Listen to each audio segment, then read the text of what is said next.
सभी सनातनी को मेरा प्रणाम। हम आज खर मास और मल मास के बारे में चर्चा करेंगे। ये मैं इसलिए बोल रहा हूँ कि मैंने सोशल मीडिया में, गूगल में कई बार बहुत कंफ्यूजिंग इन्फॉर्मेशन दिया है खर मास और मल मास के बारे में। कुछ जगह खर मास को मल मास की तरह डिफाइन किया गया है। अब खर मास क्या होता है?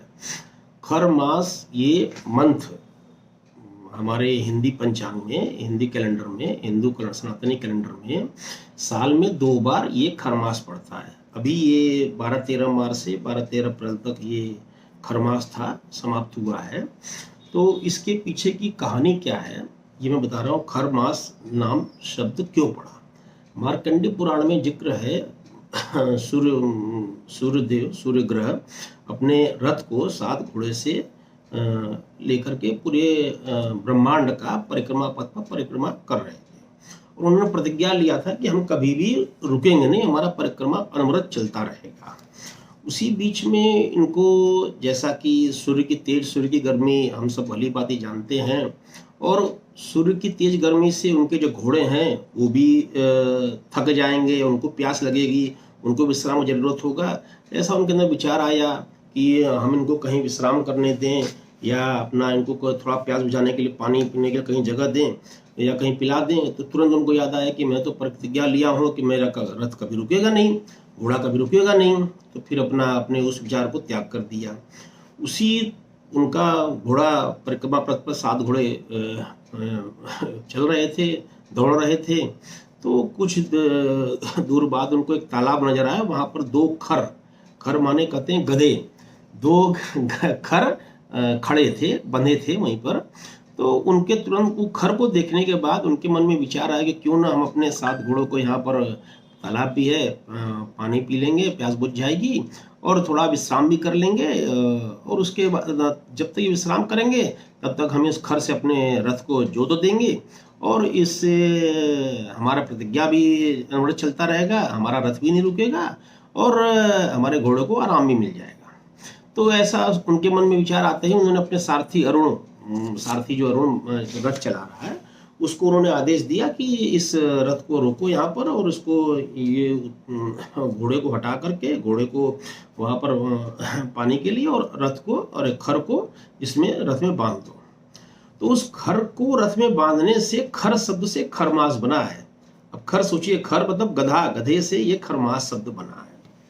अब जैसे उन्होंने खर को बांध दिया, उसके बाद उनका रथ चल रहा है और रथ चलने के कारण वो रथ चल रहा है। घोड़ा घोड़ा होता है, गधा गधा होता है और उसमें फिर रथ चलने में सूर्य की तेज में मध्यम पड़ गई। रथ की चाल बहुत धीरे होने से जो पूरे ब्रह्मांड में सूर्य की रोशनी, सूर्य की ऊर्जा में कमी नजर आने लगी और ये जो फिर सूर्य की ऊर्जा कमी नजर आने लगी। और जब सूर्य धनु राशि और मीन राशि में आता है तभी ये खरमास पड़ता है। इसीलिए गुरु की भी ऊर्जा जो है, गुरु देवगुरु बृहस्पति के ये 2 राशि हैं, धनु और मीन। तो देवगुरु बृहस्पति के 2 राशि धनु और मीन जो है, तो जब 14 दिसंबर से 14 जनवरी जो होता है खरमास पड़ता है तो वो उस समय सूर्य ग्रह धनु राशि में होता है। अभी जो मार्च में ये 12-13 मार्च से 12-13 अप्रैल तक खरमास पड़ा था तो उसमें ये आपका सूर्य मीन राशि में रहा है।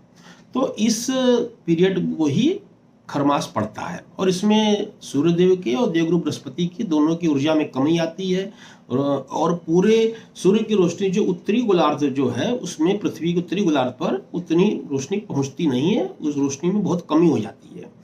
तो इसी कारण से इसमें जो है कोई शादी विवाह मिलन का नया मांगलिक कार्यक्रम, जनेऊ संस्कार, गृह प्रवेश, नया मकान बनाने, नया वाहन खरीदने का कार्य नहीं किया जाता, ऐसा पंचांग में लिखा है। ऐसा लोग मानते भी हैं, सनातनी लोग ज़्यादातर इसको फॉलो भी करते हैं। अब आप ये पूछ सकते हैं कि ये 3 महीने में 2 बार क्यों पड़ता है, साल भर में 6-6 महीने पड़ना चाहिए था। इसका जो जोडियक साइकिल हमारा है, जो शुरू होता है जोडियक साइकिल मेष से शुरू होता है और मीन में खत्म होता है। मेष, वृष, मिथुन, सिंह, कर्क, कन्या, आपका तुला, वृश्चिक, धनु, मकर, कुंभ, मीन, ये 12 राशि है।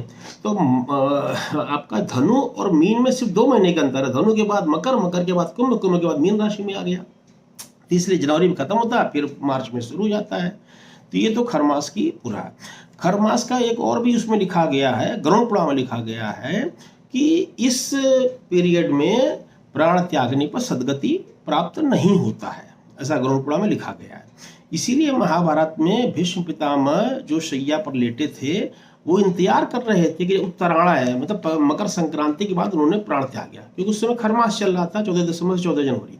तो जब सूर्य मेष राशि में आया, कुंभ राशि में आया मकर संक्रांति के बाद, मकर राशि में आया, तो उस तब उन्होंने अपने प्राण को त्यागा। ये एक उसकी कथा है खरमास की, जैसा बताया गया।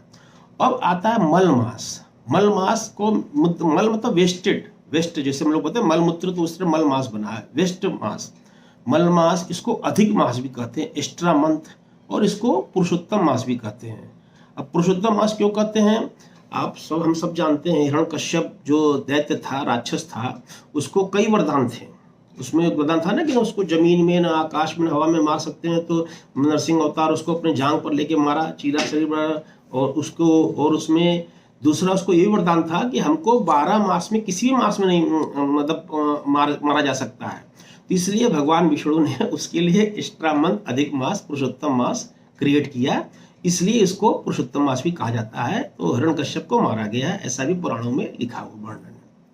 अब ये आता है कि अधिक मास, ये अधिक मास 3 साल में एक बार पड़ता है, 3 साल में एक बार पड़ता है। ये एग्जैक्ट 36 मंथ में नहीं पड़ता है, अभी 2026 से पड़ेगा।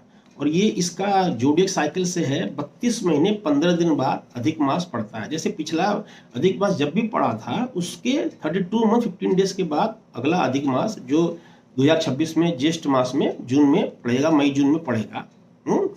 तो उसमें इसका हमारे हिंदी पंचांग चंद्र लूनर से इसका लिंक है। अब हम जानते हैं कि जो हमारा इंग्लिश कैलेंडर है ये सोलर पर, सौर सूर्य के उस पर चलता है, और हमारा हिंदी पंचांग जो है चंद्र गणना से बनता है। तो हिंदी पंचांग और ये इंग्लिश कैलेंडर में आपका जो लूनर सोलर डिस्क्रिपेंसी है, इसको इक्विलिब्रेट करने के लिए, इसको एक बैलेंस करने के लिए, बराबर करने के लिए ये अधिक मास 3 साल में ऐड किया जाता है। अगर ये ऐड नहीं होगा तो पूरा इक्विलिब्रियम डिस्टर्ब हो जाएगा, और सारे जो हमारे फेस्टिवल का, त्योहार का, सब 2-3 महीना पहले, आगे पीछे, 3 साल बाद बिगड़ जाएंगे, और ऋतु के हिसाब से कोई त्योहार नहीं पड़ेगा।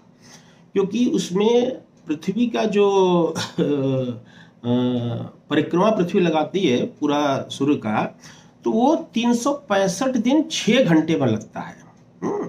तो आप देखिए इंग्लिश कैलेंडर में लीप ईयर होता है, तो 6 घंटे इंटू 4, तो उसको 4 साल में बराबर करने के लिए एक 1 डे ऐड होता है लीप ईयर में, जो फरवरी में 29 का होता है। तो वो फिक्स है इंग्लिश कैलेंडर में, वो सूर्य के उससे गणना से वो बिल्कुल फिक्स है कि वो फरवरी में 29 फरवरी को ही पड़ेगा, और उसी दिन उसका जो है 4 साल के बाद उसको लीप ईयर से वो उसको कंपनसेट करके, जो 365 दिन और 6 घंटे का जो परिक्रमा आता है, तो 4 साल में 6 घंटे 4 साल का लेकर के वो हो जाएगा। ऐसा चंद्र कैलेंडर में नहीं होता है। वो क्यों नहीं होता है? क्योंकि हम जो 12 राशि में चंद्रमा घूमता है, तो एक चंद्रमा के पूरे 12 राशि में 2-2.5 दिन, सवा दिन, 1 दिन राशि में रहता है। तो चंद्रमा जो पूरे 12 राशि में घूमने में उसको 28 से 29 दिन, 20 to 29 डेज लगता है। तो इस तरह से चंद्रमा को पूरे चंद्र वर्ष जो होता है, 1 साल जो है, वो 354.38 डेज का बनता है। 354.38 डेज का, ये कोई रॉकेट साइंस नहीं है, आप भी कैलकुलेट कर सकते हैं जो मैं बता रहा हूँ। और जो सूर्य की जो एक राशि में घूम चलता है, 30.44 दिन रहता है एक राशि में, मेष मीन तक जो घूमता है सूर्य। इस तरह सूर्य जो 12 राशि में परिक्रमा करता है, तो उसको सौर वर्ष बोलते हैं, सोलर ईयर बोलते हैं। वो 365 दिन 365.28 डेज में पूरा कवर करता है।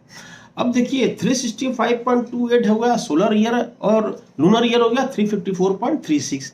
अब 365.28 से माइनस कर दीजिए आप 354.36 को, तो ये आपका आएगा 10.92। 10.92 डेज का डिफरेंस आ गया।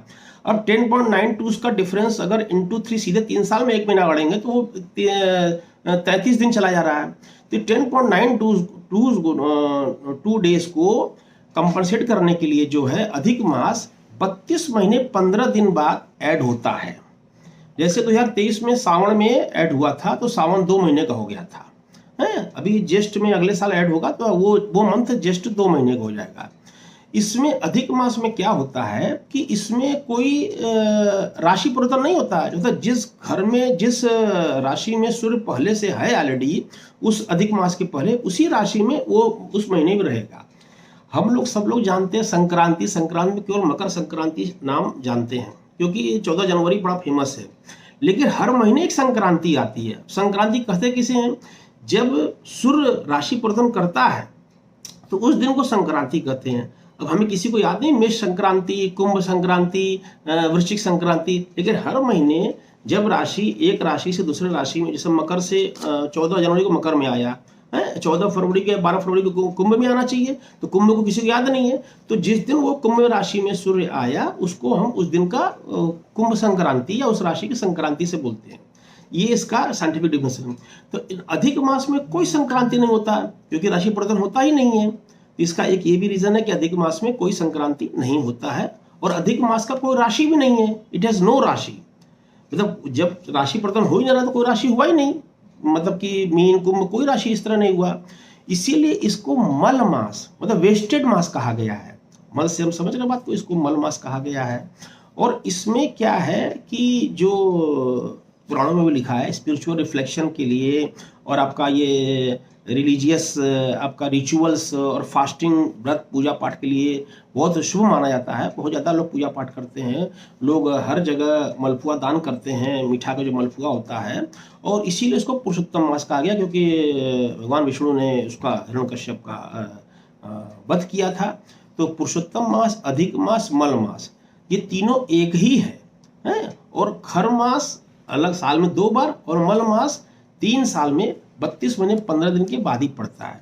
अब मल मास कभी भी पूर्णमास की शुरुआत नहीं होगा। मल मास जब भी शुरुआत होगा, जैसे 32 महीने 15 दिन के बाद जब अमावस्या आएगा, जो भी अमावस्या तिथि आएगी उसके अगले दिन से अधिक मास मल मास लगेगा और उस 1 महीने के बाद पूरा फिर उसका शुक्ल पक्ष जो है, जो महीना चल रहा है उसका 15 दिन उसमें, फिर उसके बाद पूर्णमासी आएगा।